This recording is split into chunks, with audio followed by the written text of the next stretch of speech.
Hello friends, good morning, नमस्कार। मैं उदय कुमार आप सभी का स्वागत करता हूं अपने बेहद विशेष कार्यक्रम में। मित्रों, top 10 news of the day लेकर आज मैं एक बार फिर से आप सभी के साथ जुड़ा हूं, लेकिन माफ़ी के साथ मैं मित्रों आप सभी से कहना चाहूँगा कि आज तकरीबन 1 घंटे की देरी से मैं आप सभी के साथ जुड़ा हूँ। पूरे 1 घंटे की देरी से जुड़ा हूँ इसलिए कि तकनीकी खामियों के कारण मैं आप सभी से जुड़ नहीं पा रहा था। नेटवर्किंग का कुछ प्रॉब्लम आ गई थी मेरे मित्रों। खैर, मैं एक बार फिर से आप सभी के साथ जुड़ गया हूँ और तमाम बड़ी खबरों को लेकर मैं आप सभी के साथ आया हूं। और खबरें जो है तमाम है मेरे मित्रों। आप सभी को पता है कि top 10 news of the day यानी कि आज की 10 ताज़ा तरीन खबरें हैं मेरे मित्रों। और मित्रों, खबरें हैं तमाम जिससे शायद आप है अनजान, और हर खबरों का आपको लेना है संज्ञान। इसीलिए मेरे मित्रों आप सभी के साथ मैं अभी जुड़ा हूं तमाम बड़ी खबरों को लेकर। और इन खबरों में मेरे मित्रों मैं बिना देर की आगे बढ़ूंगा और आज की जो सबसे बड़ी खबर है वो सबसे पहले बताऊंगा आप सभी को। आज की बड़ी खबर जो है मेरे मित्रों वो बिहार से जुड़ी है, प्रधानमंत्री नरेंद्र मोदी से जुड़ी हुई है। और आप सभी को मालूम है कि बिहार में जो है विधानसभा का चुनाव होना है, जिसे लेके तमाम तरह की अटकलें लगाई जा रही हैं। और इसीलिए मेरे मित्रों इसी बीच जो है प्रधानमंत्री नरेंद्र मोदी जो है वो बड़ी बड़ी जो है घोषणा करने वाले हैं। क्या कुछ कहने वाले हैं मेरे मेरे मित्रों। प्रधानमंत्री नरेंद्र मोदी जो है क्या कुछ सौगात देने वाले हैं बिहार की जनता को, उसके बारे में आप सभी को बताऊंगा। और मैं बिना देर के आगे बढ़ूंगा मेरे मित्रों, खबरों के विस्तार में जाऊंगा और आप सभी को बताऊंगा कि प्रधानमंत्री नरेंद्र मोदी जो है वो आज बिहार को चुनावी तोहफे के तौर पर 3 पेट्रोलियम परियोजनाओं की सौगात देंगे। और इस परियोजना में जो है पारादीप हल्दिया दुर्गापुर गैस पाइपलाइन का दुर्गापुर बांका खंड सहित 2 LPG बॉटलिंग प्लांट भी शामिल है। प्रधानमंत्री ने इन पाइपलाइन का शिलान्यास जो है वो 17 फरवरी 2019 को किया था, यानी कि अब जो है ये बन के तैयार है और आज जो है उसका विधिवत उद्घाटन किया जाएगा। मेरे मित्रों आगे बढ़ूंगा और आप सभी को जो है इसी इस खबर के और विस्तार में जाऊंगा और आप सभी को बताऊंगा कि राज्य के स्वामित्व वाली इंडियन ऑयल कॉर्प यानी कि IOC द्वारा निर्मित 193 किलोमीटर लंबी दुर्गा बांका पाइपलाइन खंड को भी राष्ट्र को सौंपा जाएगा आज। और इस मौके पर बिहार के मुख्यमंत्री नीतीश कुमार भी मौजूद रहेंगे। मेरे मित्रों आप सभी को बताऊं कि प्रधानमंत्री नरेंद्र मोदी वीडियो कॉन्फ्रेंसिंग के माध्यम से इस परियोजना को देश को समर्पित करने वाले हैं। और ये कार्यक्रम मेरे मित्रों 12 बजे शुरू हो जाएगा। 12 बजे के बाद से जो है ये आगे बढ़ेगा कार्यक्रम। और मैं आपको इसके साथ ही साथ ये भी बताना चाहूँगा कि प्रधानमंत्री बांका स्थित LPG बॉटलिंग प्लांट का उद्घाटन भी करेंगे आज। और इंडियन ऑयल का यह LPG बॉटलिंग प्लांट बिहार के लिए बेहद महत्वपूर्ण है। यह जो परियोजना है लगभग 131 करोड़ 75 लाख रुपए का है मेरे मित्रों, यानी 131.75 करोड़ रुपए का है। ये जो है इस परियोजना पर टोटल कुल खर्च जो है वो 131.75 करोड़ रुपए हुई है। इसको मतलब 131 करोड़ 75 लाख रुपए की लागत से तैयार हुई है ये परियोजना जो है। और इसके शुरू होने से बिहार के जो है भागलपुर, बांका, जमुई, अररिया, किशनगंज और कटिहार जिलों के लोगों को जो है वो लाभ होगा, फायदा होगा। मित्रों इसके साथ आगे बढ़ूंगा और आप सभी को बताऊंगा कि झारखंड के गोड्डा, देवघर, दुमका, साहिबगंज और पाकुड़ के लोगों के लिए भी ये फायदेमंद साबित होगा। और इस प्लांट की क्षमता 40,000 सिलेंडर प्रतिदिन की होगी। चंपारण के हरिसिद्धि में स्थित बॉटलिंग प्लांट को 136.4 करोड़ रुपए की लागत से बनाया गया है। और इसे भी जो है वो 13 सितंबर को यानी आज ही जो है वो इसको भी राष्ट्र को समर्पित किया जाएगा। और इसकी नींव जो है 10 अप्रैल 2018 को रखी गई थी। इस बॉटलिंग प्लांट से पूर्वी चंपारण, पश्चिमी चंपारण, मुजफ्फरपुर, सिवान, गोपालगंज और सीतामढ़ी जिलों के लोगों को लाभ पहुंचेगा। और ये जो है मेरे मित्रों बड़ी खबर है जो कि प्रधानमंत्री आज जो है वो बिहार को एक बार फिर से पिछले 3 दिनों के अंदर जो है वो दूसरी बार बड़ी सौगात देने वाले हैं।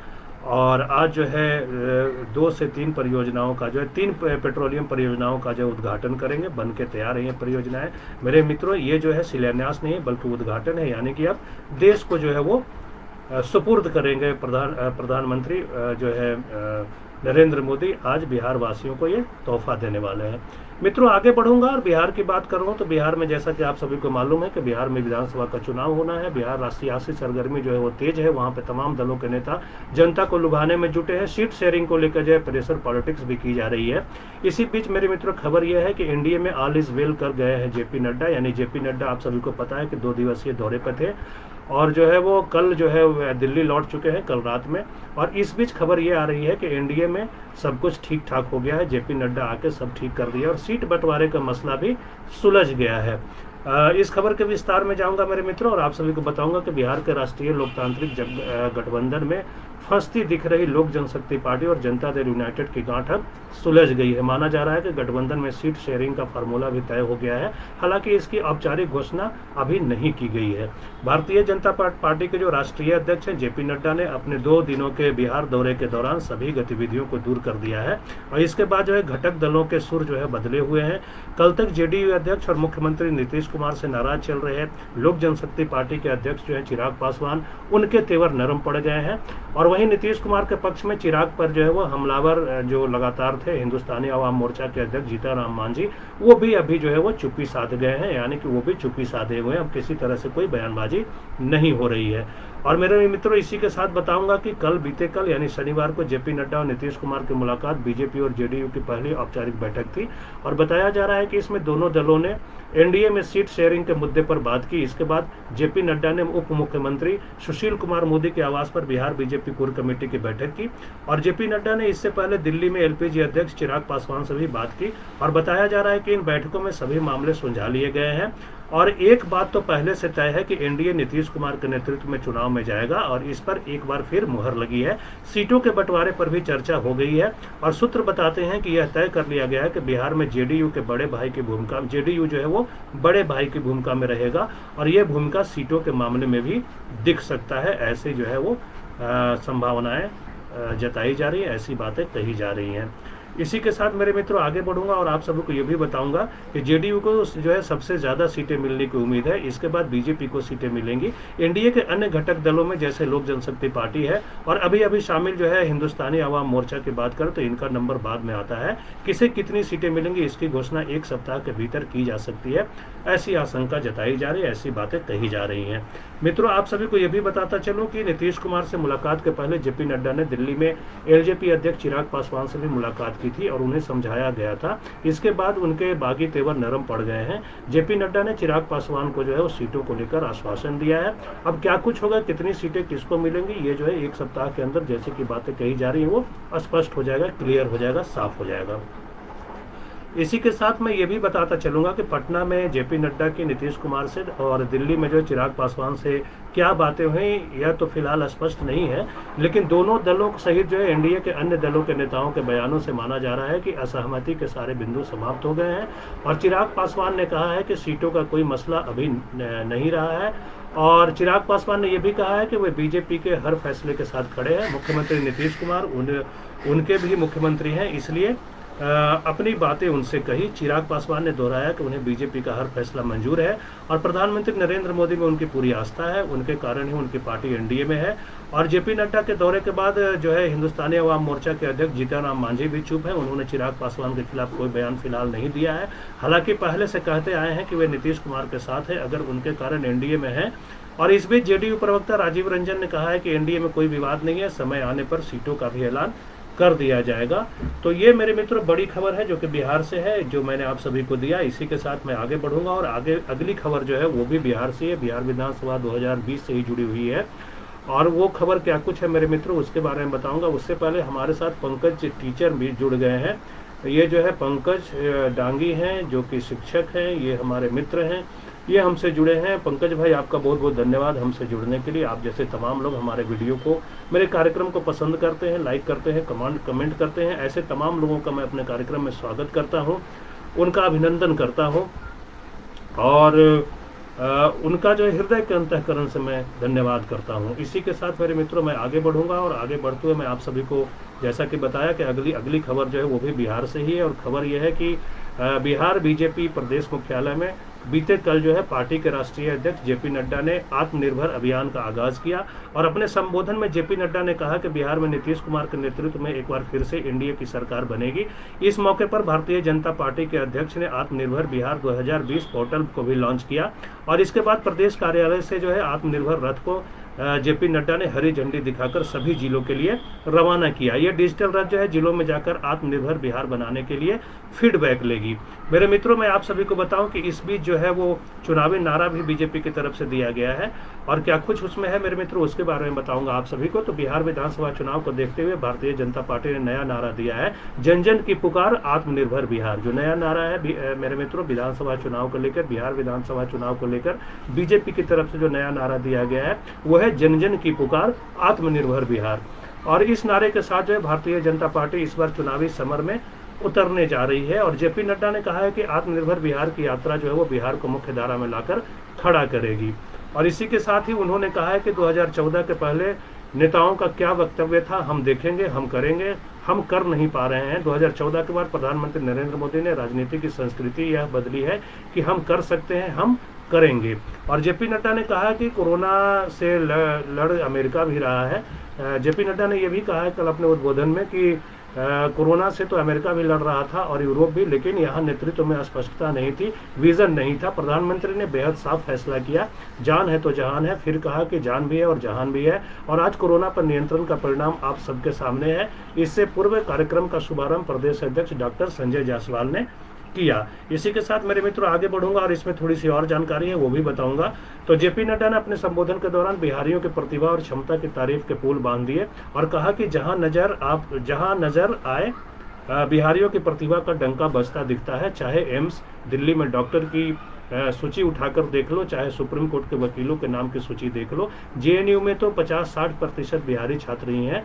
और तो और मुझे भी राजनीति का पाठ बिहार ने ही पढ़ाया है, बिहार में ही मेरी राजनीति चेतना जागृत हुई, ऐसा जो है जेपी नड्डा ने कहा है। मेरे मित्रों बिहार में चुनाव है तो बिहार वासियों को प्रसन्न करने के लिए, उनको खुश करने के लिए, उनको अपनी तरफ लाने के लिए, उनके वोट प्राप्त करने के लिए ऐसी तमाम बातें जो है राजनेताओं की तरफ से कही जाएंगी। अभी लंबा दौर है, तकरीबन 2 महीने का समय है अभी चुनाव में, तो हो सकता है अब देखने को मिलेगा आपको कि ये बीजेपी के राष्ट्रीय अध्यक्ष ने ऐसा कहा है, बिहारियों की तारीफ की है, बिहार वासियों की तारीफ की है, बिहार की तारीफ की है।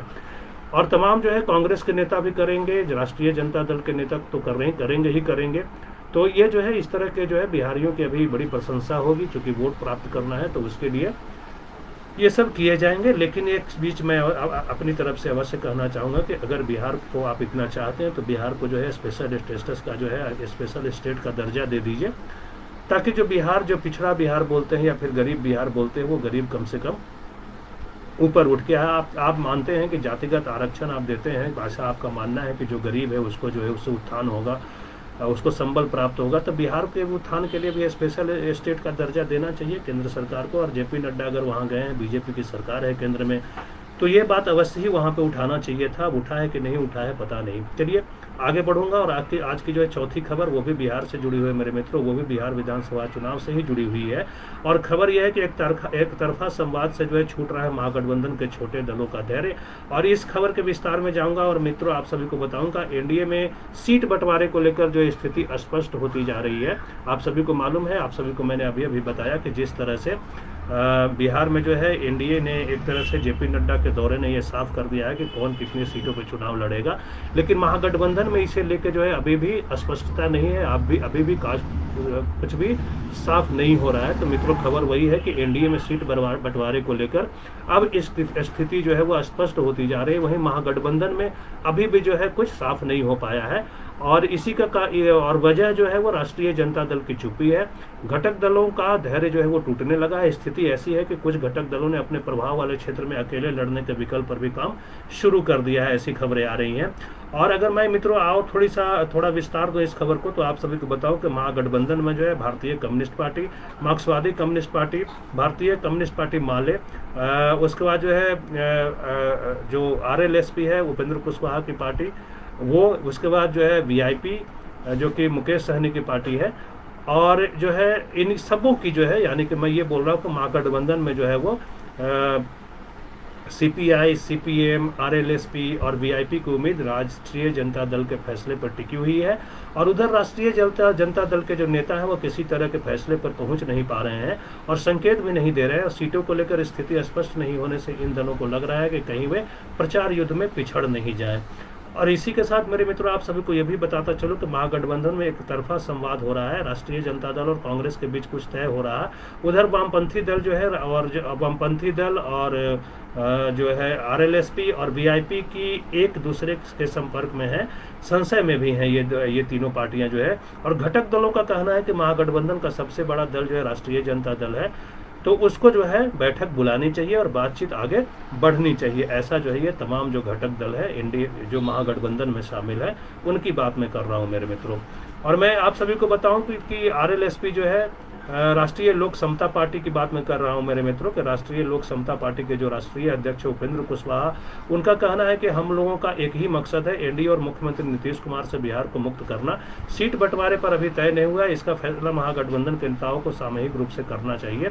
और जाहिर है महागठबंधन के घटक दलों के सब कुछ सामान्य नहीं है, और महागठबंधन में चुनाव अभियान को लेकर अब तक न तो समन्वय समिति बन पाई है और न ही मुख्यमंत्री के चेहरे पर कोई आम सहमति बनती दिख रही है। हालांकि राष्ट्रीय जनता दल के प्रदेश अध्यक्ष जो है जगदानंद सिंह इससे सहमत नहीं है, कहते हैं कि महागठबंधन में कोई विवाद नहीं है, इसका स्वरूप तय है। तो मेरे मित्रों, अगर जगदानंद सिंह इतनी बात कह रहे हैं तो ये भी है कि अगर जल्दी आप करेंगे तो जल्दी से जो है आपके उम्मीदवार मैदान में जाएंगे, चुनाव प्रचार करेंगे, जनता के बीच पहुंचेंगे। अब स्वाभाविक सी बात है कि चुनाव में जो आगे रहता है उसकी जीत जो है वो ज़्यादा पक्की मानी जाती है। तो खैर, ये महागठबंधन की तरफ से क्यों इतनी देरी हो रही है, क्यों बातचीत नहीं की जा रही है घटक दलों से, ये जो है देखने वाली बात है मेरे मित्रों। इसी के साथ मैं आगे बढ़ूंगा और आप सभी को बताऊंगा कि भारतीय कम्युनिस्ट पार्टी माले के राज्य सचिव कुणाल कहते हैं कि महागठबंधन में सीट बंटवारे को लटकाकर रखना उचित नहीं है। यह बात मेरी समझ से परे है। घटक दलों के धैर्य की परीक्षा ली जा रही है और 16 सितंबर को पार्टी ने चुनाव अभियान की बैठक बुलाई है ताकि अपने स्तर पर प्रचार अभियान तेज किया जा सके। तो ये मेरे मित्रों बड़ी बात है। और इसी के साथ मैं आप सभी को ये भी बताता चलूं कि जो मार्क्सवादी कम्युनिस्ट पार्टी के राज्य सचिव है अवधेश कुमार, उनका कहना है कि महागठबंधन में सीट बंटवारे का फैसला राष्ट्रीय जनता दल को जल्द करना चाहिए। घटक दलों के प्रति सम्मानजनक व्यवहार होना चाहिए, अन्यथा सब गड़बड़ हो जाएगा। हमने अपने स्तर से चुनाव अभियान शुरू कर दिए हैं। भारतीय कम्युनिस्ट पार्टी के सचिव जो है राम नरेश पांडे कहते हैं कि महागठबंधन में सीट बंटवारे में देर होने से जनता में गलत संदेश जा रहा है। देर से सीट बंटवारे होने पर एनडीए को लाभ हो सकता है। तो ये बड़ी बातें कही जा रही है मेरे मित्रों महागठबंधन के जो घटक दल है उनके नेताओं की तरफ से, और ये सही बात बोली जा रही है। अगर आपको महागठबंधन एक साथ जुड़ के अगर चुनाव लड़ना है तो उसमें स्पष्टता होनी चाहिए और कौन कहां से लड़ेगा, किसको कितनी सीटें दी जाएंगी, ये जल्दी से क्लियर होना चाहिए ताकि उम्मीदवार जो हैं वो मैदान में जाएं, अपने अपने क्षेत्रों में जाएं, वहाँ की जनता के बीच जाए और उनसे जो है वोट की अपील करें और जो है वे सुनिश्चित कर सके कि उनकी वो अपने जीत की जो है वो अपनी जीत सुनिश्चित कर सके। ये बहुत जरूरी है। और मेरे मित्रों, इसी के साथ अगली खबर तो है लालू यादव से जुड़ी हुई। जो शिबू सोरेन के बेटे हैं, मुख्यमंत्री हैं अभी झारखंड के हेमंत सोरेन, उनसे जुड़ी हुई है। और ये बिहार विधानसभा चुनाव से भी जुड़ी हुई खबर है मित्रों। और खबर ये है कि जो है झारखंड मुक्ति मोर्चा वो राष्ट्रीय जनता दल के साथ मिलकर बिहार के कुछ सीटों पर वह चुनाव लड़ना चाहती है, विधानसभा चुनाव लड़ना चाहती है। जेएमएम जो है वो झारखंड मुक्ति मोर्चा जो है वो भी चुनाव लड़ना चाहता है। और क्या कुछ खबर है मेरे मित्रों, उसके विस्तार में जाऊंगा और आप सभी को बताऊंगा कि झारखंड के मुख्यमंत्री हेमंत सोरेन जो है शनिवार को राष्ट्रीय जनता दल के अध्यक्ष लालू प्रसाद से रिम्स डायरेक्टर के केली बंगले में मिले। और इसी बंगले में लालू प्रसाद जो है भर्ती है। उनको आप सभी को मालूम है कि वो जो है सजायाफ्ता है चारा घोटाले में, और कोरोना के कारण जो है बढ़ती कोरोना की वजह से उनको जो है वो रिम्स के केली बंगला है, जो कि डायरेक्टर का बंगला है रिम्स के, उसी में अभी वो रह रहे हैं। और मेरे मित्रों, आप सभी को बताऊं कि मुख्यमंत्री कल दोपहर 1:50 पर जो है वो 1:50 पर जो है बंगले में पहुंचे और 3:15 बजे वहां से बाहर आए। और मीडिया से बातचीत में उन्होंने कहा कि लालू प्रसाद की सेहत की जानकारी लेने आया था और उनसे मिले, काफ़ी दिन हो गए थे। उनकी सेहत की जिम्मेदारी रिम्स प्रबंधन की है। रिम्स प्रबंधन ने बताया कि उनकी तबीयत में सुधार है। वैसे बिहार में विधानसभा चुनाव भी है। और मेरे मित्रों, आप सभी को बताऊं कि बिहार में चुनाव लड़ने के सवाल पर उन्होंने कहा कि वहां राष्ट्रीय जनता दल के साथ मिलकर झारखंड मुक्ति मोर्चा जो है वो चुनाव लड़ेगा और कितनी सीटों पर और कौन कहां से चुनाव मैदान में उतरेगा, ये जो है सब कुछ बाद में तय होगा। राजनीति की बातें राजनीतिक प्लेटफॉर्म पर ही होगी, ऐसा जो है वो हेमंत सोरेन ने कहा। और मित्रों, आप सभी को बताऊं तो इससे पहले 29 जून को जेएमएम के केंद्रीय महासचिव जो है और प्रवक्ता हैं सुप्रियो भट्टाचार्य, उन्होंने दावा किया था कि उनकी पार्टी कुल 243 में से, यानी बिहार के कुल 243 सीटों में से 12 सीटों पर चुनाव लड़ेगी। और ये सीटें जो है वो तारापुर है, कटोरिया है, मनिहारी है, झाझा है, बांका है, ठाकुरगंज है, रुपौली है, प्राणपुर है, बनमनखी है, जमालपुर है, पीरपैंती है और चकाई है। यानी कि ये जो 12 विधानसभा क्षेत्र हैं जो कि बिहार में आते हैं और ये झारखंड की सीमाओं से लगे हुए क्षेत्र है मेरे मित्रों विधानसभा के। तो झारखंड मुक्ति मोर्चा जो है वो चाहती है कि उनको इन सीटों पर उम्मीदवारी दी जाए, अपने उम्मीदवार वो उतार सके, इसलिए लालू प्रसाद यादव से बातचीत करने मेरे ख्याल से शिबू सोरेन जो मुख्यमंत्री हैं झारखंड के, झारखंड मुक्ति मोर्चा के नेता हैं, वो गए होंगे। एक बार फिर से बताऊं मेरे मित्रों, झारखंड मुक्ति मोर्चा चाहती है कि उनको तारापुर, कटोरिया, मनिहारी, झाझा, बांका, ठाकुरगंज, रुपौली, प्राणपुर, बनमनखी, जमालपुर, पीरपैंती और चकाई सीटों पर जो है वो झारखंड मुक्ति मोर्चा अपने उम्मीदवारों को उतारे। और सुप्रियो भट्टाचार्य ने जो ये भी कहा था कि उन्होंने इन क्षेत्रों के नेताओं के नाम भी बताए थे और जो चुनाव के लड़ने की तैयारी में जुट गए हैं। तो मेरे मित्रों ये जो है बड़ी खबरें हैं। और अभी मैं मेरे मित्रों और अभी थोड़ी सी और जानकारी दूं आप सभी को, तो अभी झारखंड में राष्ट्रीय जनता दल का एक विधायक जो कि सत्यानंद भोक्ता हैं, सरकार में वे श्रम मंत्री हैं और झारखंड विधानसभा चुनाव में राष्ट्रीय जनता दल के लिए 7 सीटें छोड़ी थी झारखंड मुक्ति मोर्चा ने। और झारखंड मुक्ति मोर्चा इस बार झारखंड में सत्ता में रहने और राष्ट्रीय जनता दल को सरकार में शामिल करने के कारण बिहार चुनाव में प्रभावी रूप से अपनी उपस्थिति दर्ज कराना चाह रहा है। और जेल अवधि में लालू प्रसाद को दी गई सुविधाओं को भी बिहार चुनाव में झारखंड मुक्ति मोर्चा जो है वो भुनाने की कोशिश में है। तो ये मेरे मित्रों आज की बड़ी और 5वीं खबर थी। अभी 6ठी खबर की तरफ बढ़ूंगा जो कि कांग्रेस से जुड़ी हुई है, लेकिन उससे पहले अपने मित्रों का धन्यवाद कर दूं। हमारे साथ रामनवल सिंह जुड़ गए हैं, ये अक्सर हमारे साथ जुड़ते हैं। रामनवल जी आपका बहुत बहुत धन्यवाद हमसे जुड़ने के लिए। आपका हम अपने कार्यक्रम में स्वागत करते हैं, अभिनंदन करते हैं और मैं आपको जो है धन्यवाद ज्ञापित करता हूँ। आप प्रतिदिन जुड़ते हैं हमसे, हमारे कार्यक्रम को पसंद करते हैं, लाइक करते हैं, कमेंट करते हैं। इसके लिए आप सभी का एक बार फिर से धन्यवाद कर दो मित्रों। कई सारे ऐसे भी हमारे दोस्त हैं, साथी हैं जो हमारे कार्यक्रम को जो है पसंद कर रहे हैं, लाइक कर रहे हैं, कमेंट कर रहे हैं। उनके प्रति मैं कृतज्ञता व्यक्त करता हूं, उनका भी अभिनंदन करता हूं, उनका भी अपने कार्यक्रम में स्वागत करता हूं। और मेरे मित्रों इसी के साथ मैं आगे बढ़ूंगा और आप सभी को जो है आज की 6ठी और बड़ी खबर बताऊंगा जो कि भारतीय राष्ट्रीय कांग्रेस से जुड़ी हुई ये खबर मेरे मित्रों। और खबर यह है कि कांग्रेस की अंतरिम अध्यक्ष सोनिया गांधी ने कांग्रेस कार्य समिति का पुनर्गठन किया है, जिसके बारे में मैंने कल आपको खबर दी थी। उनमें से कई लोगों को जो है 5 महासचिवों को जो है वो छुट्टी कर दी गई है, कुछ नए चेहरों को शामिल किया गया है, कई लोगों को जो है राज्यों का प्रभार दिया गया है। तो उसी खबर के विस्तार में उसका क्या कुछ रिएक्शन आ रहा है मेरे मित्रों, उस पे जो है आप सभी को मैं ये खबर बता रहा हूं। और खबर यह है कि कांग्रेस के अंतरिम अध्यक्ष सोनिया गांधी ने कांग्रेस कार्य समिति का पुनर्गठन किया है और संगठन में कई नए चेहरों की एंट्री हुई है, जबकि पार्टी के खिलाफ आवाज उठाने वाले कई नेता दरकिनार कर दिए गए प्रतीत होते हैं। और ऐसे में जो है एक बार फिर से पार्टी में विरोध की आवाजें उठने लगी है।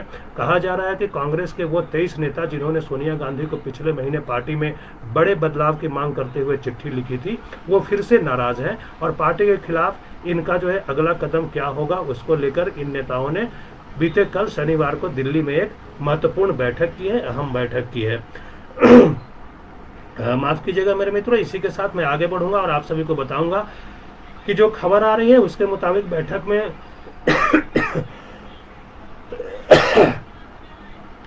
मेरे मित्रों जो खबर आ रही है उसके मुताबिक मैं आप सभी को बताऊं तो बैठक में जो है असंतुष्ट नेताओं ने कहा है कि 7 अगस्त को लिखी गई चिट्ठी में बदलाव को लेकर जो मांग की गई थी उसे एक बार फिर से नजरअंदाज कर दिया गया है। और कहा जा रहा है कि शनिवार को हुई बैठक में चिट्ठी लिखने वाले 23 में से 18 नेता मौजूद थे और इनकी तरफ से ये भी दावा किया जा रहा है कि संगठन में मौजूदा बदलाव से नेता इतने नाराज हैं कि इस बैठक में कई नए चेहरे भी शामिल हुए। और बैठक में मौजूद लोगों ने कहा कि नए नेताओं के नाम का ऐलान सही वक्त पर किया जाएगा। और मित्रों आप सभी को बताता चलूं कि संगठन में बदलाव के तुरंत बाद कपिल सिब्बल ने ट्वीट करते हुए नाराजगी जताई थी। और मेरे मित्रों आगे जो है खबर यह भी है कि कहा ऐसा भी जा रहा है कि पार्टी के असंतुष्ट नेता जो है फिलहाल थोड़े दिन के लिए शांत रह सकते हैं और संसद के मानसून सत्र के बाद जब सोनिया गांधी जो है अपना हेल्थ चेकअप कराकर लौटेंगी तो फिर जाकर उनके सामने यह मुद्दा उठाया जा सकता है। और शनिवार को सोनिया गांधी और राहुल गांधी जो है डॉक्टर से मिलने के लिए अमेरिका के लिए रवाना हो गए हैं मेरे मित्रों। और कांग्रेस नेतृत्व की ओर से संगठन में किए गए बड़े बदलाव के जरिए जो है दिग्विजय सिंह, सलमान खुर्शीद और तारिक अनवर समेत कई ऐसे नेताओं की पार्टी के राष्ट्रीय संगठन में वापसी हुई है जो लंबे समय से 24 अकबर रोड पर सक्रिय भूमिका में नहीं थे। तो ये मेरे मित्रों बड़ी खबरें हैं जिसके बारे में मैं बता रहा हूं आप सभी को। और आप सभी को ये भी बताता चलूं जल्दी से कि ऐसा आरोप लगाया जा रहा है कि नए CWC में भी राहुल गांधी और सोनिया गांधी के करीबी नेताओं को जगह दी गई है और कई वरिष्ठ नेताओं ने संगठन में वापसी की है। तो इस फेरबदल में पूर्व अध्यक्ष राहुल गांधी की साफ छाप दिखती है। उनके करीबी माने जाने वाले कई नेताओं को महत्वपूर्ण भूमिका दी गई है और राहुल गांधी के करीबियों में जो है शुमार पार्टी के मुख्य प्रवक्ता रणदीप सुरजेवाला को महासचिव और साथ ही साथ कर्नाटक का प्रभारी और सोनिया गांधी के सहयोग के लिए बनी विशेष समिति का सदस्य भी बनाया गया है। यानी रणदीप सुरजेवाला को बहुत ही मजबूत बना दिया गया है मेरे मित्रों। और इसीलिए मैं एक बार फिर से बताऊं कि जो राहुल गांधी के करीबियों में शुमार माने जाते हैं, पार्टी के मुख्य प्रवक्ता जो है रणदीप सुरजेवाला को न सिर्फ महासचिव बनाया गया है बल्कि कर्नाटक का उनको प्रभार भी दिया गया है और साथ ही साथ सोनिया गांधी के सहयोग के लिए बनी विशेष समिति का सदस्य बनाया गया है। और राहुल गांधी के पसंदीदा माने जाने वाले मधुसूदन मिस्त्री को केंद्रीय चुनाव प्राधिकरण का जो है वो अध्यक्ष बनाया गया है। तो ये मेरे मित्रों बड़ी खबर है जो कि कांग्रेस से है, वहां बगावत के सुर अभी भी बुलंद हो रहे हैं और क्या कुछ होता है मेरे मित्रों वो सब देखने वाली बात होगी।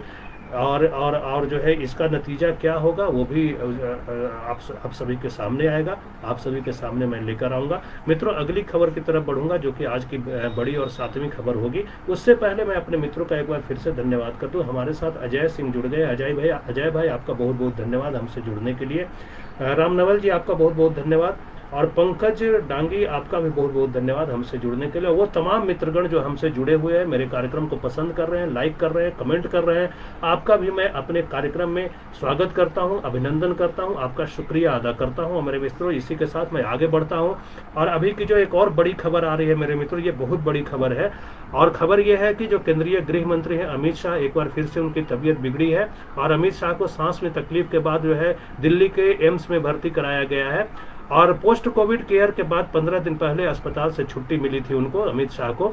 उसके बाद मेरे मित्रों उनको जो है एक बार फिर से बीती रात जो है तकरीबन 11 बजे एम्स में भर्ती कराया गया है। सांस लेने में तकलीफ की शिकायत उन्होंने की थी। और मेरे मित्रों खबरों के विस्तार में जाऊं और आप सभी को बताऊं कि गृह मंत्री अमित शाह को शनिवार देर रात तकरीबन जो है 11 बजे एम्स में all India institute of medical sciences में एक बार फिर से भर्ती कराया गया है और बताया जा रहा है कि उन्हें सांस लेने में तकलीफ हो रही है। 55 साल के अमित शाह को 29 अगस्त को पोस्ट कोविड केयर के बाद अस्पताल से छुट्टी मिली थी और उन्हें पोस्ट कोविड केयर के लिए 18 अगस्त को एम्स में भर्ती कराया गया था। मैं मित्रों आप सभी को बताऊं तो एम्स के जो पल्मोनरी और मेडिसिन विभाग के वरिष्ठ डॉक्टर हैं उनका जो है यानी अमित शाह का वही इलाज कर रहे हैं और अमित शाह जो है वो बीते 2 अगस्त को कोरोना वायरस से संक्रमित पाए गए थे। इसके बाद उन्हें गुरुग्राम के मेदांता अस्पताल में भर्ती कराया गया था। मेदांता अस्पताल में इलाज के बाद निगेटिव होने पर उनको 14 अगस्त को अस्पताल से डिस्चार्ज कर दिया गया था, लेकिन कोरोना से ठीक होने के बाद 18 अगस्त को उन्हें सांस लेने में परेशानी हुई थी और थकान के कारण एक बार जो है उनको एम्स में जो है वो भर्ती कराया गया था और 31 अगस्त को उन्हें एम्स से छुट्टी दे दी गई थी। और उस समय एम्स ने जो है बयान जारी कर कहा था कि अमित शाह पूरी तरह से स्वस्थ हो गए हैं, लेकिन उन्हें एक बार फिर से अस्पताल में भर्ती कराया गया है। मेरे मित्रों उन्हें जो है वो सांस लेने में तकलीफ हो रही है और क्या कुछ है अभी तक जो है एम्स की तरफ से आज कोई बुलेटिन नहीं आया है, इसके लिए अभी जो है अपडेट नहीं आया। अपडेट आएगा मैं आप सभी को बताऊंगा। लेकिन मैं मित्रों आप सभी को एक चीज अवश्य बताना चाहूंगा, एक बात अवश्य ही बताना चाहूंगा कि उस समय जब इनको जो है पहली बार एम्स में भर्ती कराया गया था तो उस वक्त भी शरीर में दर्द, थकान और चक्कर की शिकायत थी और उस वक्त जो है एम्स के डायरेक्टर डॉक्टर रणदीप गुलेरिया की अगुवाई में उनका इलाज चल रहा था। और आप सभी को बताऊं मेरे मित्रों कि एम्स की ओर से अब तक कोई आधिकारिक बयान नहीं आया है। जो अभी कल बीती रात उन्होंने एडमिट हुए हैं अमित शाह, उसके ऊपर अभी तक जो है कोई आधिकारिक बयान नहीं आया है एम्स की तरफ से। और 2 अगस्त को अमित शाह की कोरोना रिपोर्ट पॉजिटिव आई थी, जैसा कि मैंने पहले ही बताया आप सभी को, और मेदांता अस्पताल में उनका इलाज चला था।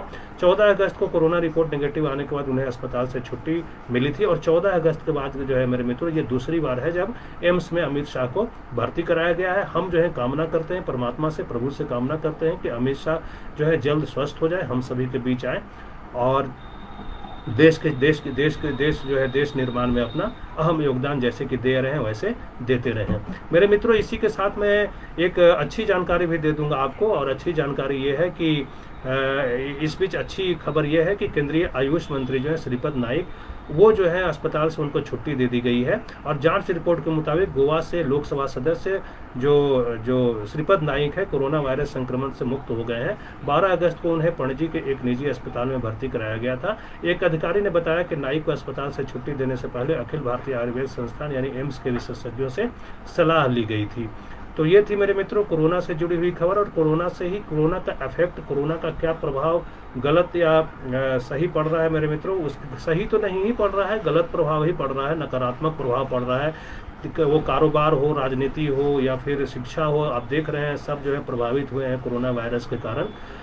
तो मित्रों अगली खबर जो है उसी से जुड़ी हुई है, मानसून सत्र से जुड़ी हुई खबर है। आप सभी को पता है कि कल से यानी सोमवार से जो है 14 सितंबर से संसद का मानसून सत्र शुरू होने वाला है। उसके पहले मेरे मित्रों आप सभी को बताऊं कि सोनिया गांधी जो है वो रेगुलर हेल्थ चेकअप के लिए राहुल गांधी के साथ विदेश यानी अमेरिका रवाना हो गए हैं और संसद सत्र में शामिल नहीं होंगी सोनिया गांधी। राहुल गांधी हो सकता है कि कुछ दिन के बाद वापस आ जाए और वो संसद में शामिल हो, संसद के सत्र में। और मेरे मित्रों आप सभी को यह भी बताऊं कि तृणमूल कांग्रेस के 7 और भारतीय जनता पार्टी के 1 सांसद भी संसद में मौजूद नहीं रहेंगे। और क्या कुछ इसकी वजह है मेरे मित्रों, उसके बारे में बताऊंगा। लेकिन उससे पहले अपने मित्रों का धन्यवाद करूंगा। हमारे साथ अब जो है वो जीतू गोलचा, अजय सिंह, रामनवल सिंह और पंकज दांगी जो है वो हमारे साथ जुड़ गए हैं। आप सभी मित्रों का बहुत बहुत धन्यवाद करता हूं, मैं स्वागत करता हूं, अभिनंदन करता हूं अपने कार्यक्रम में। और मैं आप सभी से अनुनय विनय करता हूं, प्रार्थना करता हूं कि और दिनों की तरह आप जो है आज जुड़े हुए हैं, इसी तरह से आगे भी आप हमारे कार्यक्रमों से, हमारे जो भी कार्यक्रम मैं लेके आता हूं उससे जुड़िए। और मेरे मित्रों ये कार्यक्रम जो है उनके लिए भी बहुत अच्छा है जो कि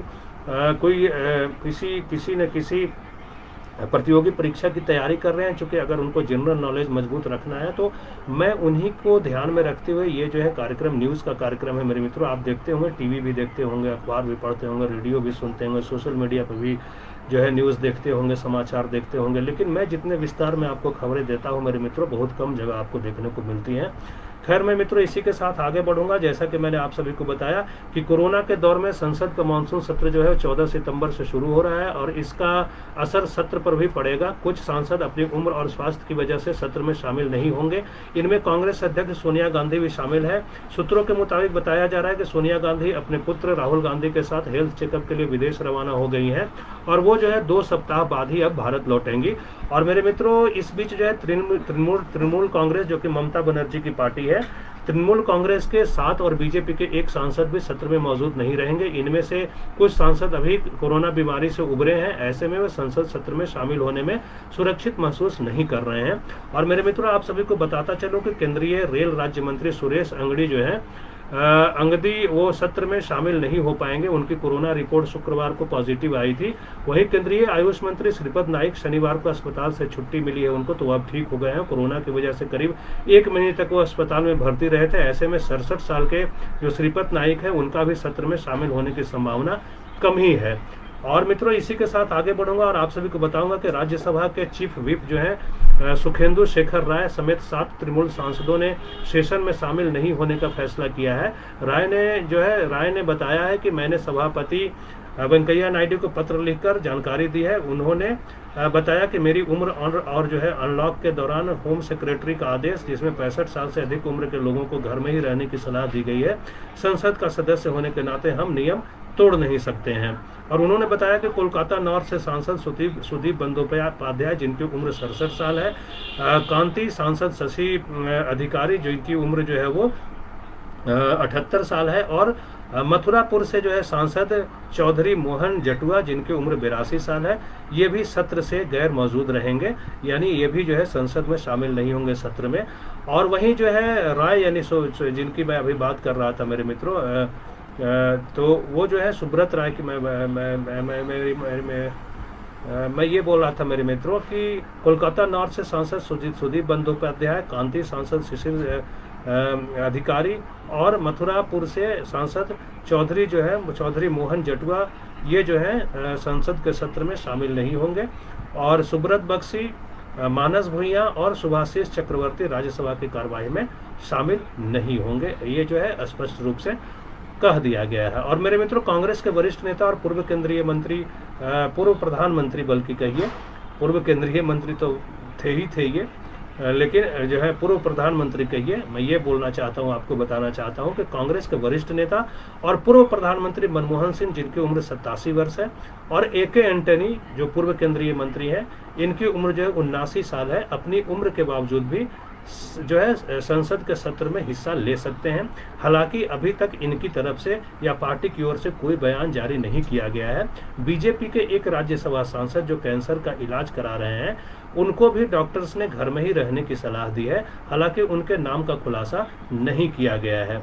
मेरे मित्रों इसमें खबर और ये भी है कि जो सुखेंदु शेखर रॉय हैं, उन्होंने कहा है कि सत्र में सांसदों की गैर मौजूदगी से बचा जा सकता था अगर सरकार मानसून सत्र को तालकटोरा जैसे बड़े स्थान पर शिफ्ट कर देती। उन्होंने कहा कि सरकार 2 गज की दूरी की बात तो करती है, लेकिन मानसून सत्र को पार्लियामेंट बिल्डिंग में आयोजित कराती है। उन्होंने सरकार को चेताया कि इससे न सिर्फ सांसदों बल्कि सेक्रेटेरिएट स्टाफ, सिक्योरिटी ऑफिसर्स और सांसदों के ड्राइवर समेत कई लोगों को भी खतरा हो सकता है।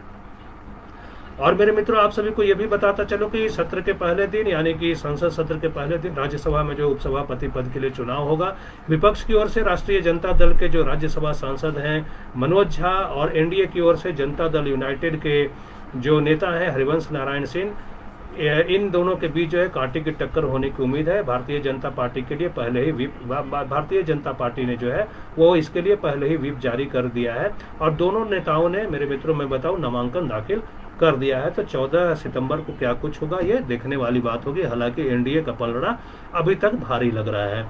और मेरे मित्रों, इसी के साथ मैं आगे बढ़ूंगा और आप सभी को जो है आप ये बताऊंगा कि कोरोना महामारी के बीच नीट की परीक्षा आज हो रही है और जानिए क्या क्या निर्देश दिया गया है, उसके बारे में आप सभी को बताऊंगा मेरे मित्रों। तो लाखों जो है परीक्षार्थी आज नीट की परीक्षा दे रहे हैं और उसमें जो है तकरीबन 15 लाख से अधिक परीक्षार्थियों के शामिल होने की संभावना है मेरे मित्रों।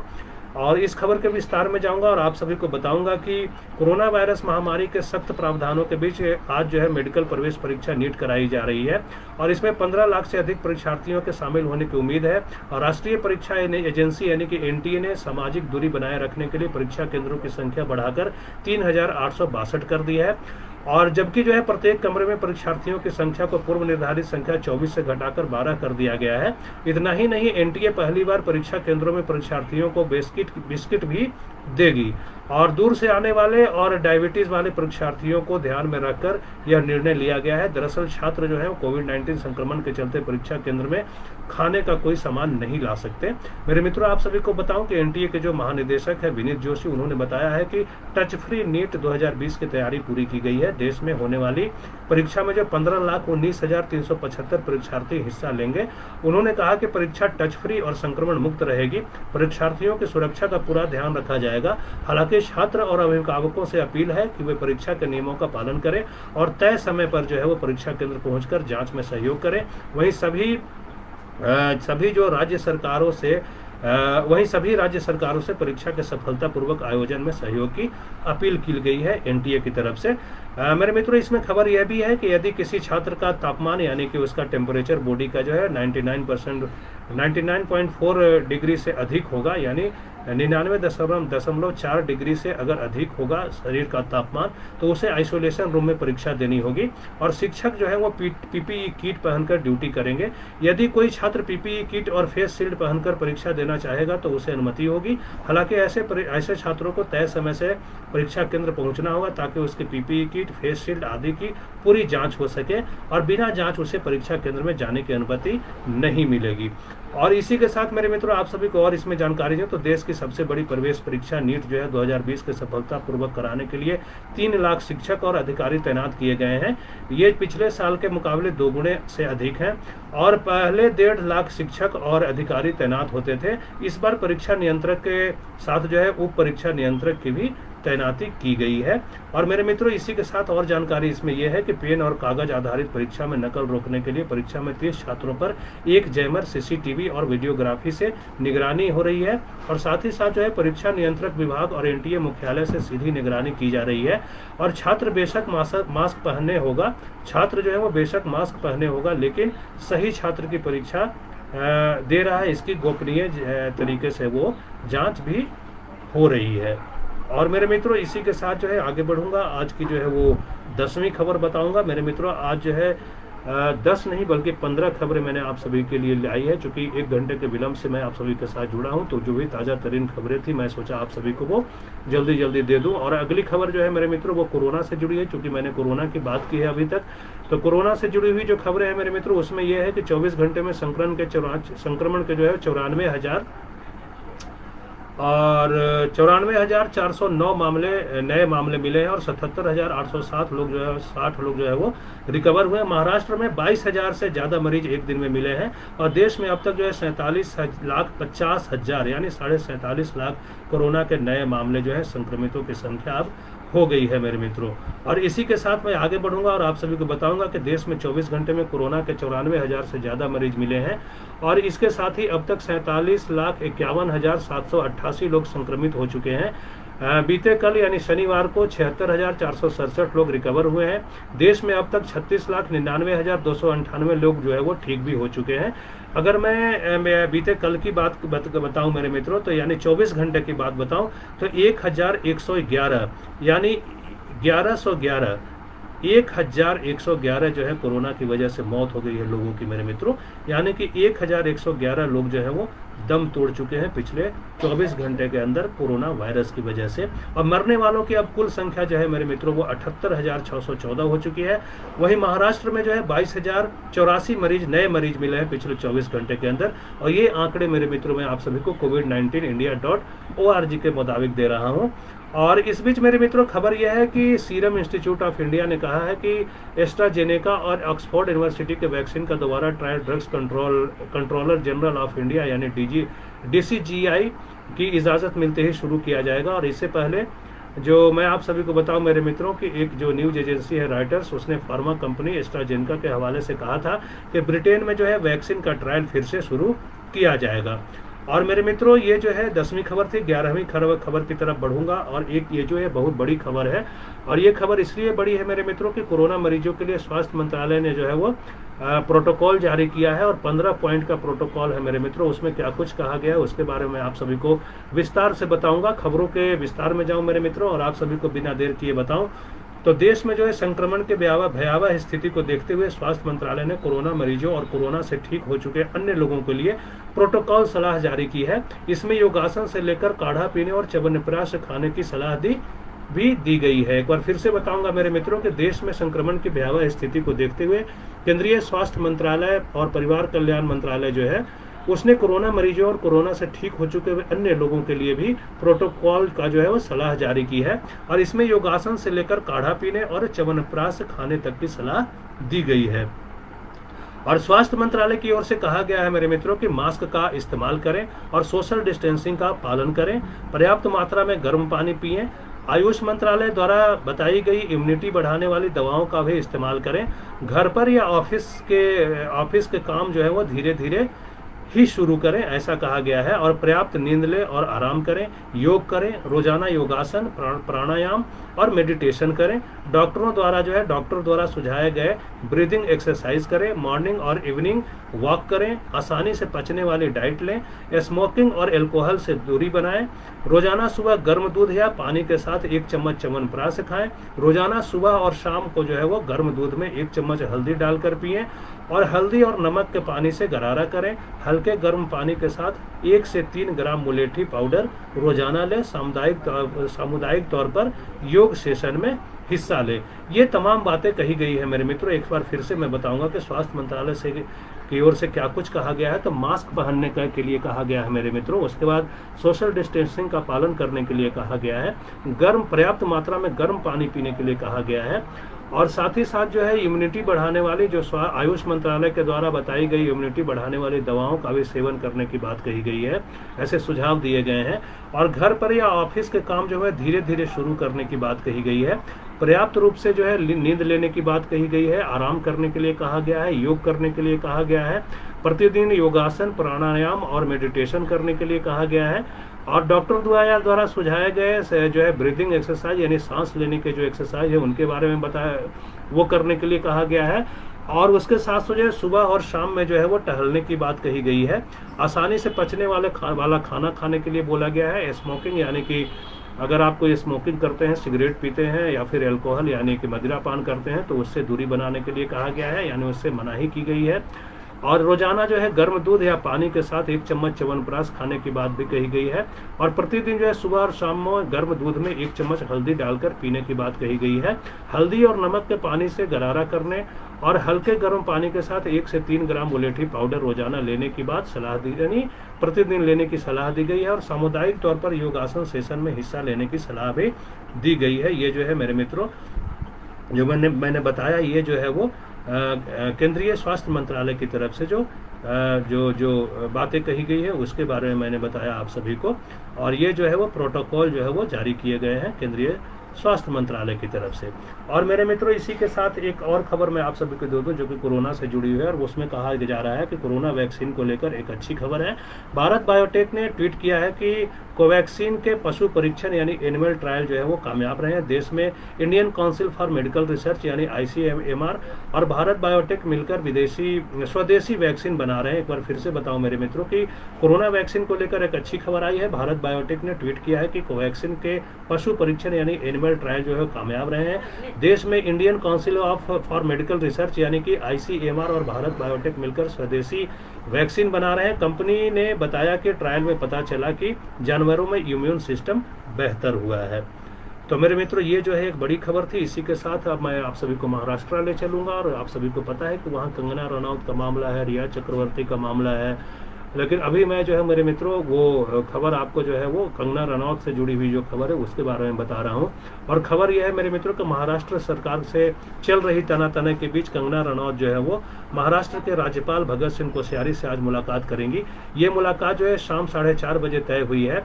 और खबरों के मुताबिक मेरे मित्रों, कंगना अपने दफ्तर में BMC द्वारा की गई कार्रवाई को लेकर राज्यपाल के सामने अपनी बात रख सकती हैं। और मेरे मित्रों, आप सभी को बताऊं कि BMC की कार्रवाई के बाद कई मीडिया रिपोर्ट्स में ऐसी बात सामने आई थी कि भगत सिंह कोश्यारी ने नाराजगी जताई है। लेकिन भगत सिंह कोश्यारी ने इस बात से इनकार किया है कि उन्होंने अभिनेत्री कंगना रनौत के दफ्तर के कथित अवैध निर्माण ढहाए जाने को लेकर नाराजगी प्रकट की थी। BMC की ओर से दफ्तर तोड़े जाने की कंगना रनौत और महाराष्ट्र सरकार के बीच तकरार लगातार बढ़ती जा रही है मेरे मित्रों। और कंगना रनौत जो है इन दिनों ट्वीट पर खूब एक्टिव है और महाराष्ट्र सरकार पर हमला बोल रही है। आप सभी को यह भी बताता चलूं कि जो BMC है उसके द्वारा अपना ऑफिस तोड़े जाने पर कंगना रनौत ने सोशल मीडिया के जरिए गुस्सा जाहिर किया था। कंगना रनौत ने कहा था कि मैंने मुंबई की तुलना पाकिस्तान के कब्जे वाले कश्मीर यानी कि POK से कर गलती नहीं की थी। एक्ट्रेस ने ट्विटर पर 1 मिनट का वीडियो शेयर कर कहा कि मुंबई में आतंक बढ़ता जा रहा है। उन्होंने मुंबई में नेवी के जो है पूर्व अफसर से कथित शिव सैनिकों की हाथापाई और एक टीवी चैनल के खिलाफ राज्य सरकार की कार्रवाई का जिक्र किया है। कंगना रनौत ने कहा कि जिन गुंडों ने मेरे पीछे से मेरा घर तोड़ा उनको सिविक बॉडी मत बोलो, संविधान का इतना बड़ा अपमान मत करो। वहीं दूसरी तरफ कंगना पर जो है महाराष्ट्र के मुख्यमंत्री उद्धव ठाकरे के लिए आपत्तिजनक शब्दों का प्रयोग करने पर FIR भी दर्ज की गई है। और ये FIR जो है मुंबई के विक्रोली थाने में दर्ज हुई है। ये बातें हैं मेरे मित्रों कंगना रनौत से जुड़ी हुई है। और आगे भी खबर है मेरे मित्रों, उसके बारे में बताऊंगा। लेकिन उसके पहले एक बार फिर से मैं अपने मित्रों का धन्यवाद कर दूं। हमारे साथ जो है अनुज कुमार जुड़ गए हैं, जीतू जो है गोलचा जुड़े हुए हैं हमारे साथ, अजय सिंह जुड़े हुए हैं, रामनवल से जुड़े हैं, पंकज दांगी जुड़े हुए हैं हमारे साथ। आप सभी मित्रों का मैं बहुत बहुत धन्यवाद करता हूँ। अपने कार्यक्रम में आप सभी का स्वागत करता हूँ, अभिनंदन करता हूँ। और मैं आप सभी से अनुनय विनय करता हूँ, प्रार्थना करता हूँ कि आप जो है अपने जीवन को जो है सफल सुगम बनाने के लिए, अपने जीवन को आसान बनाने के लिए कोरोना काल में वो तमाम जो है प्रोटोकॉल्स का पालन कीजिए जो कि केंद्रीय गृह मंत्रालय की तरफ से या फिर केंद्रीय स्वास्थ्य मंत्रालय की तरफ से गाइडलाइंस दिए गए, उनका पालन करिए मित्रों। आप देख रहे हैं कि कोरोना किस कदर जो है वो प्रसार कोरोना का हो रहा है। प्रतिदिन जो तकरीबन आप देखिए कि 1 लाख के आसपास जो है नए संक्रमित हो रहे हैं कोरोना की वजह से। मित्रों, इसी के साथ मैं आगे बढ़ूंगा और ये अगली खबर जो है वो भी कंगना से ही जुड़ी हुई है। और कंगना रनौत ने मेरे मित्रों, इस बीच कंगना का पुराना वीडियो वायरल हो रहा है और एक्ट्रेस इसमें बोली कि जैसे ही मैं घर से भागी 1.5-2 साल से मैं फिल्म स्टार थी और ड्रग एडिक्ट थी और खतरनाक चीज़ें मेरी ज़िंदगी में चल रही थी, ऐसा जो है कंगना रनौत ने कहा है। मेरे मित्रों, आप सभी को इस खबर के विस्तार में जाऊँगा और बताऊँगा कि बॉलीवुड एक्ट्रेस कंगना रनौत एक के बाद एक विवादों के बीच घिरती जा रही है। और अब जो है वो ट्विटर पर उनका एक जो है वीडियो वायरल हो रहा है जिसमें वो कहते दिख रही हैं कि वह ड्रग एडिक्ट थी। और ये वीडियो जो है खुद कंगना ने मार्च में इंस्टाग्राम पर पोस्ट किया था। और मित्रों, आप सभी को बताऊं कि तो सोशल मीडिया पर वायरल वीडियो में कंगना यह कहते हुए दिख रही हैं कि जैसे ही मैं घर से भागी 1.5-2 साल में मैं फिल्म स्टार बन गई थी, एक ड्रग एडिक्ट बन गई थी, मेरी ज़िंदगी में बहुत कुछ चल रहा था, मैं ऐसे लोगों के हाथों में लग चुकी थी जहाँ इस तरह की खतरनाक चीज़ें मेरी ज़िंदगी में चल रही थी। और कंगना का वीडियो ऐसे समय आया है मेरे मित्रों, ऐसे समय वायरल हो रहा है जब उन्होंने बॉलीवुड में भारी मात्रा में ड्रग्स के उपयोग को लेकर आरोप लगाए थे। और कुछ दिन पहले ही कंगना ने दावा किया था कि 99% फिल्म इंडस्ट्री कोकीन के भरोसे है। और एक्ट्रेस ने कहा था कि रणवीर सिंह, रणवीर कपूर उसके बाद विक्की कौशल जैसे टॉप स्टार्स और फिल्म मेकर अयान मुखर्जी को अपना ब्लड टेस्ट करवाना चाहिए, जिससे यह साबित हो सके कि उनके आरोप गलत है या सही है। और मेरे मित्रों, इतना ही नहीं, कुछ दिन पहले कंगना ने ट्वीट पर लिखा था कि मुंबई पुलिस उनका ब्लड टेस्ट करवाए, इससे वह बहुत खुश होंगी। उनकी कॉल रिकॉर्ड की भी जांच कराई जाए। अगर उनका ड्रग पेडलर्स के साथ कोई लिंक निकलता है तो वह निकलता है और वह गलत साबित होती है तो वह मुंबई हमेशा के लिए छोड़ देंगी। ऐसा जो है वो कंगना रनौत की तरफ से कहा गया था। मित्रों, आगे बढ़ूंगा और अगली खबर जो है वो दिल्ली से है मेरे मित्रों। और दिल्ली से खबर जो है दिल्ली दंगे से जुड़ी हुई है। आप सभी को पता है कि CAA और NRC को लेकर जो है क्या कुछ बवाल मचा था दिल्ली में। उसमें जो है बहुत चौंकाने वाली खबर आई है मेरे मित्रों, बहुत चौंकाने वाला खुलासा हुआ है। और दिल्ली तरफ से चार्जशीट में जो है वो दाखिल जो किया गया है चार्जशीट दिल्ली पुलिस की तरफ से, उसमें जो लेफ्ट नेता है सीताराम येचुरी और योगेंद्र यादव सहित कई जानी मानी हस्तियों के नाम है मेरे मित्रों। और इस खबर के विस्तार में जाऊंगा और आप सभी को बताऊंगा कि दिल्ली दंगे के मामले में एक अहम खुलासा हुआ है और इस खुलासे से जो है वो राजनीति जगत में हलचल बढ़ना तय माना जा रहा है। दिल्ली दंगे की साजिश रचने वालों में मार्क्सवादी कम्युनिस्ट पार्टी महासचिव सीताराम येचुरी और स्वराज अभियान के नेता योगेंद्र यादव को भी पुलिस ने आरोपित बनाया है। दिल्ली पुलिस ने दंगों से जुड़े पूरक आरोप पत्र में इन दोनों के साथ ही अर्थशास्त्री जयति घोष, उसके बाद जो है दिल्ली विश्वविद्यालय के प्रोफेसर और एक्टिविस्ट जो है अपूर्वानंद और डॉक्यूमेंट्री फिल्म निर्माता राहुल राय के नाम भी सह षड्यंत्रकारी के रूप में दर्ज किए हैं। और पीटीआई ने जो है पूरक आरोप पत्र की कॉपी अपने पास होने का दावा किया है मेरे मित्रों। ये पीटीआई के हवाले से खबर है। और इसी के बीच आप सभी को यह भी बताऊं मेरे मित्रों कि इन लोगों पर आरोप है कि इन्होंने नागरिकता संशोधन कानून यानी CAA का विरोध कर रहे प्रदर्शनकारियों को जो है किसी भी हद तक जाने को कहा। CAA NRC यानी कि राष्ट्रीय नागरिकता रजिस्टर को मुस्लिम विरोधी बताकर समुदाय में नाराजगी बढ़ाई और भारत सरकार की छवि खराब करने के लिए प्रदर्शन आयोजित किए। और दिल्ली पुलिस ने इन लोगों को 3 छात्रों के बयान के आधार पर आरोपी बनाया है। और इन छात्रों में जो है पिंजरा तोड़ संगठन की सदस्य और जवाहरलाल नेहरू विश्वविद्यालय की छात्राएं देवांगना कालिता और नताशा नरवाला और जामिया मिलिया इस्लामिया की छात्रा जो है वो गुलफिशा फातिमा शामिल है। इन लोगों को जाफराबाद हिंसा मामले में आरोपी बनाया गया है, जहां से उत्तर पूर्वी दिल्ली में दंगा फैला था। और तीनों छात्राओं के खिलाफ गैर कानूनी गतिविधियां रोकथाम अधिनियम की विभिन्न धाराओं के तहत आरोप दर्ज है। और मेरे मित्रों, आप जो है मैं आज की एक और जो है बड़ी खबर और आखिरी खबर मेरे ख्याल से जो है मेरे मित्रों वो आप सभी को बताऊंगा। और आखिरी खबर जो है उत्तर प्रदेश से है, आम आदमी से जुड़ी हुई है, उत्तर प्रदेश के नागरिकों से जुड़ी हुई है। और ये खबर जो है नौकरी से जुड़ी हुई है मेरे मित्रों। और खबर यह है कि उत्तर प्रदेश में सरकारी नौकरी में भर्ती को लेकर उत्तर प्रदेश की योगी आदित्यनाथ सरकार बड़े बदलाव की तैयारी में है। और इसके तहत जो है समूह ख और ग की भर्तियों में चयन के बाद 5 वर्ष तक संविदा कर्मचारी के तौर पर काम करना होगा। और इस दौरान 6 माह में कर्मचारी का मूल्यांकन किया जाएगा और साल में 60% से कम अंक पाने वाले सेवा से बाहर कर दिए जाएंगे। लिहाजा 5 साल बाद उनकी कर्मचारी को नियमित सेवा में रखा जाएगा, उन्हीं कर्मचारियों को सेवा में रखा जाएगा जिन्हें 60% अंक मिलेंगे। एक बार फिर से बताऊंगा मेरे मित्रों, ये बड़े ही उत्तर प्रदेश सरकार जो है वो बड़ा निर्णय लेने जा रही है, इसलिए जो है आपको इस पे मैं स्पष्ट रूप से बताऊंगा कि क्या कुछ खबर है मेरे मित्रों। अगर मैं खबरों के विस्तार में जाऊंगा मेरे मित्रों और आप सभी को बताऊंगा तो उत्तर प्रदेश में सरकारी नौकरियों में भर्ती को लेकर योगी आदित्यनाथ सरकार ने बड़े बदलाव की तैयारी की है। और इसके तहत जो है वह समूह ख और ग की भर्तियों में चयन के बाद 5 साल तक जो है वो संविदा कर्मचारी के तौर पर यानी कॉन्ट्रैक्ट कर्मचारी के तौर पे जो है वो काम करना होगा। इस दौरान जो है हर 6 माह में प्रति 6 माह के बाद जो है कर्मचारी का मूल्यांकन किया जाएगा और साल में 60% से कम अंक पाने वाले सेवा से बाहर कर दिए जाएंगे। अब मेरे मित्रों, कुल मिला के ये है कि 5 साल बाद उन्हीं कर्मचारियों को नियमित सेवा में रखा जाएगा जिन्हें 60% अंक मिलेंगे।